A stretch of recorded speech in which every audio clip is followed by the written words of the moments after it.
നമസ്കാരം എല്ലാവർക്കും ഉമേപ്പ real എസ്റ്റേറ്റിന്റെ YouTube ചാനലിലേക്ക് സ്വാഗതം. നിങ്ങൾ ഈ ചാനൽ ഇതുവരെ സബ്സ്ക്രൈബ് ചെയ്തിട്ടില്ലെങ്കിൽ ഇപ്പോൾ തന്നെ ഈ ചാനൽ സബ്സ്ക്രൈബ് ചെയ്ത് അടുത്ത് കാണുന്ന ബെൽ ഐക്കൺ കൂടി എനേബിൾ ചെയ്യുക.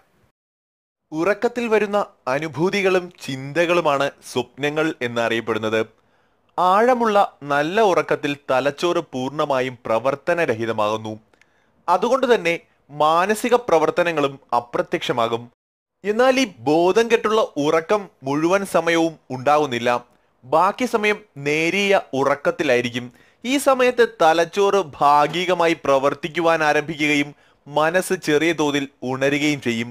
ഇങ്ങനെ നേരിയ ഉറക്കത്തിൽ നടക്കുന്ന മാനസിക പ്രവർത്തനമാണ് സ്വപ്നം എന്ന് ചുരുക്കത്തിൽ വിശകലനം ചെയ്യാം. ഒന്നുകിൽ ഉറങ്ങാൻ കിടന്ന ഉടനെയോ ഉണരുന്നതിൽ അല്പം മുൻപോ ആയിരിക്കും സ്വപ്നങ്ങൾ പ്രത്യക്ഷപ്പെടുന്നത്. സ്വപ്നം എന്നത് ശാസ്ത്രത്തിന് പിടികിട്ടാത്ത ഒരു പ്രഹേളികയാണ്.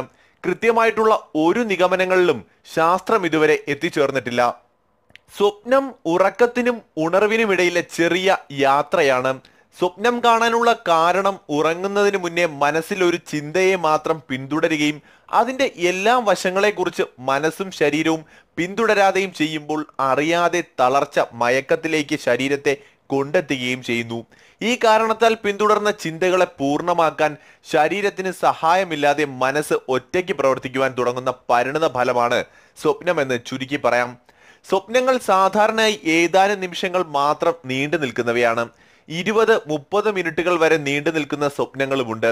20 മിനിറ്റ് നേരത്തെ ഒരു സ്വപ്നം കാണുന്നതിന് സെക്കൻഡുകൾ മാത്രമാണ് എടുക്കുന്നതെന്ന് ശാസ്ത്രീയ പഠനങ്ങൾ തെളിയിച്ചിട്ടുണ്ട്. സാധാരണ സ്വപ്നം കാണുന്നയാളുടെ നിയന്ത്രണത്തിലായിരിക്കുകയില്ല.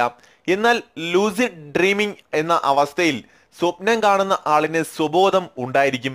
മാനസിക ശാസ്ത്രജ്ഞൻ സിഗ്മണ്ട് ഫ്രോയിഡിന്റെ സ്വപ്നങ്ങളുടെ അപഗ്രഥനം എന്ന ഗ്രന്ഥം സ്വപ്നത്തിന് ചില ശാസ്ത്രീയ മാനങ്ങൾ നൽകുന്നുണ്ട്. ക്രിസ്റ്റഫർ നോളൻ സംവിധാനം ചെയ്ത ഇൻസെപ്ഷൻ എന്ന ഹോളിവുഡ് ചിത്രവും സ്വപ്നത്തിന്റെ ശാസ്ത്രീയ വശങ്ങൾ വിശകലനം ചെയ്യുന്നതാണ്.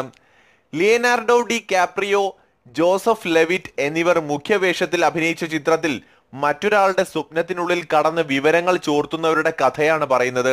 ഒരാളുടെ സ്വപ്നം നിരവധി ആളുകൾക്ക് ഷെയർ ചെയ്യുന്നത് ഉൾപ്പെടെയുള്ള രംഗങ്ങളാണ് ചിത്രത്തിലുള്ളത്. ഇത് കാര്യങ്ങൾ എന്തൊക്കെയാണെങ്കിലും സ്വപ്നം എന്ന് പറയുന്നത് ഇപ്പോഴും ശാസ്ത്രത്തിനെ പോലും കുഴയ്ക്കുന്ന ഒരു പ്രശ്നമായി തന്നെ നിലനിൽക്കുകയാണ്. ഈ വീഡിയോ നിങ്ങൾക്ക് ഏവർക്കും ഇഷ്ടമായെന്ന് കരുതുന്നു. ഇഷ്ടമായെങ്കിൽ വീഡിയോ ഷെയർ ചെയ്യാൻ മറക്കരുത്. അഭിപ്രായങ്ങൾ കമന്റായി രേഖപ്പെടുത്താൻ മറക്കരുത്. ഈ ചാനൽ ഇപ്പോൾ തന്നെ സബ്സ്ക്രൈബ് ചെയ്ത് അടുത്ത് കാണുന്ന ബെൽ ഐക്കൺ കൂടി ക്ലിക്ക് ചെയ്യുക. മറ്റൊരു വിഷയമായി വീണ്ടും കാണുന്നവരെ ഗുഡ് ബൈ.